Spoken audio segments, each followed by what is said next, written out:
Bonjour à toutes et à tous. C'est un grand honneur pour moi de vous accueillir aujourd'hui dans cette salle des fêtes, dans un événement que nous savons traditionnel et traditionnel de l'amitié qui lie notre ville, l'Arménie et la communauté arménienne de Paris. Je voudrais tout d'abord saluer Monsieur l'ambassadeur d'Arménie. Merci beaucoup de votre présence. Vous savez combien nous sommes attachés à cette journée, et j'y lie évidemment la cérémonie qui nous réunit ce matin, mais aussi celle que nous organiserons en fin d'après-midi, comme à l'habitude. Je voudrais évidemment saluer les coprésidents du CCAF, cher Ara, cher Mourad, vous dire le plaisir de vous retrouver ici et à travers vous, saluer toutes celles et tous ceux qui font vivre la communauté arménienne à Paris, dans le Grand Paris, et je le dis devant mes collègues d'autres villes avec lesquelles nous avons des liens très forts sur cette cause, mais aussi de tout le territoire national, en ayant évidemment une pensée pour la communauté marseillaise, où le Premier ministre sera présent aujourd'hui. C'est un moment que nous partageons évidemment toutes et tous ensemble. Mesdames et messieurs les élus, mes adjoints, les élus de Paris, les élus d'autres communes, je l'ai évoqué, mesdames et messieurs les parlementaires, mesdames et messieurs en vos grades et qualités. Je suis très heureux d'être avec vous aujourd'hui au cœur de cette communauté arménienne de Paris. Elle est si vivante, elle est si essentielle pour nous toutes et nous tous. Et vous le savez, depuis plus de 100 ans, notre capitale est très fière d'héberger l'une des plus importantes communautés arméniennes d'Europe.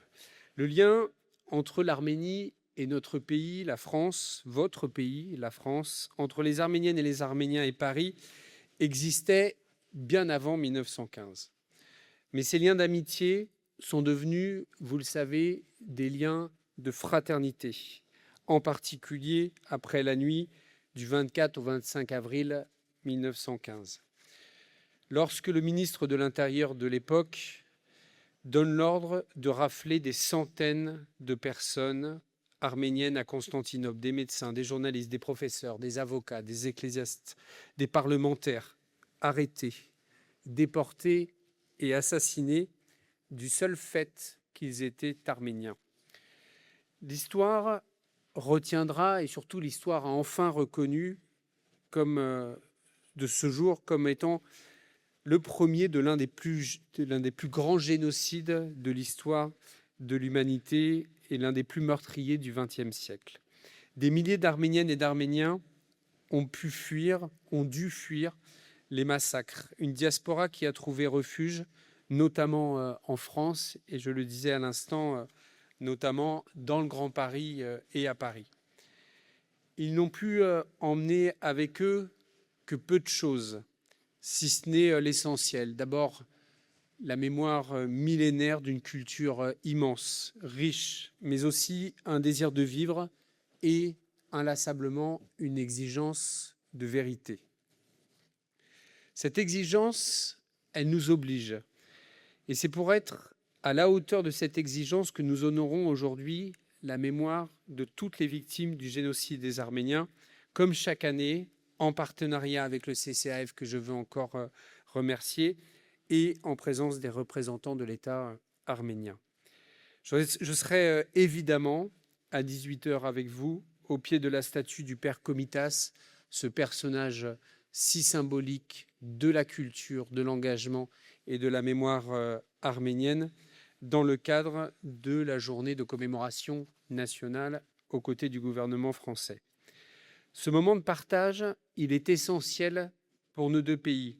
Alors évidemment, notre partenariat, notre amitié et nos échanges ne se limitent pas à cette journée de commémoration, mais il est important que nous gardions cette commémoration vivante, notamment pour partager la mémoire de ceux qui y ont perdu la vie et aussi de ceux qui, à cause de ces événements, ont été contraints à l'exil. Pour l'Arménie, d'abord, c'est évidemment un combat essentiel, puisque l'Arménie se bat toujours pour la reconnaissance de ce génocide par la Turquie. Et un jour viendra où ce moment de vérité s'imposera, y compris pour la Turquie. Pour la France aussi, qui doit se rappeler qu'elle a été une terre d'accueil et qu'elle peut l'être encore si elle retrouve son courage et sa dignité. Et je ne cesse de rappeler dans mes prises de position publiques combien nous sommes fiers que Paris soit cette terre d'accueil, cette terre de refuge et cette terre de culture du monde entier. Paris se souvient évidemment de ce génocide, je m'en souviens. J'en ai pris l'engagement devant les Parisiennes et les Parisiens. Paris ne cédera jamais au repli sur soi. Paris ne cédera pas à la peur de l'autre. Paris restera fidèle à son histoire. C'est une ville ouverte, une ville solidaire, une ville qui sait ce qu'elle doit à toutes celles et tous ceux qui y ont trouvé refuge. Et je n'ai pas besoin d'évoquer les grandes figures que l'Arménie nous a léguées dans cette parfaite symbiose avec la culture française pour dire la gratitude qui est la nôtre. Vous êtes les héritiers de la mémoire du premier génocide du XXe siècle. Vous êtes surtout les porteurs d'un message qui est immense, celui d'un peuple qui, plus d'un siècle après, n'oublie pas le crime dont il a été frappé. Un peuple qui ne renonce pas non plus à réclamer réparation. Un peuple qui est porteur des valeurs de justice, d'égalité et de liberté.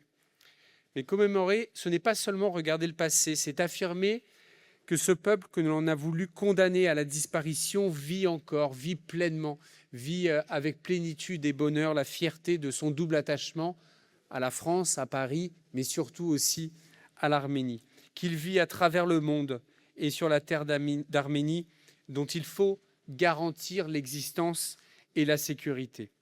Oui, nous l'évoquions à l'instant avec vous, monsieur l'ambassadeur, l'Arménie continue à être confrontée à des dangers existentiels. Face à cela, nous ne pouvons pas détourner le regard. S'engager pour l'Arménie, c'est préserver bien plus qu'un territoire, c'est défendre un idéal de liberté et une inspiration. Un idéal incarné par un survivant du génocide qui a donné sa vie pour la liberté, les valeurs et les progrès de fraternité pour un pays qu'il avait choisi. Je veux évidemment évoquer la mémoire de Missak Manouchian. Avec son épouse Mélinée, il repose, vous le savez, désormais au Panthéon. Et je suis très heureux que notre pays ait enfin honoré ces deux héros parisiens, ces deux héros français que nous continuerons évidemment à honorer également. Dans l'entourage proche de Mélinée, il y avait une autre famille de survivants du génocide, les Aznavourian, vous les connaissez bien, au sein de laquelle est né il y a plus de 100 ans l'un des plus grands artistes français, Charles Aznavour, qui a chanté l'Arménie, qui a chanté l'amour et qui a beaucoup chanté Paris. Et dans son répertoire figure une chanson, Ils sont tombés, qui a posé des mots sur l'indicible et contribué à faire connaître la réalité du génocide, notamment en France.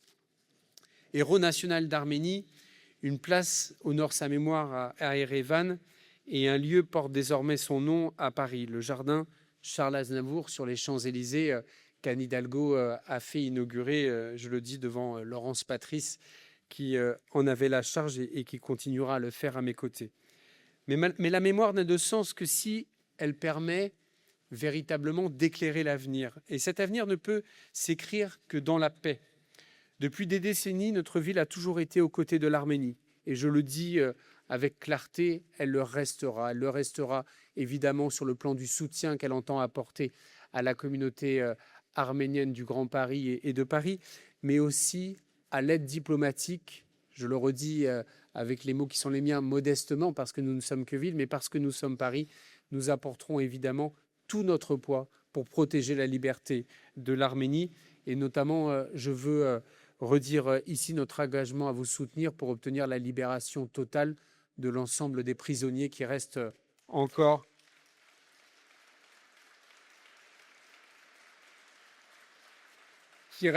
en prison.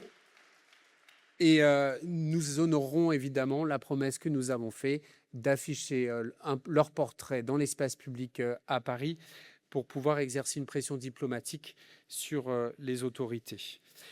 Depuis des décennies, nous avons été à vos côtés, nous continuerons à l'être, à cultiver la mémoire du génocide, à faire vivre l'amitié et la fraternité entre nos peuples, entre nos pays, et à soutenir toutes les actions pour la paix. La culture arménienne doit continuer à vivre au cœur de notre ville.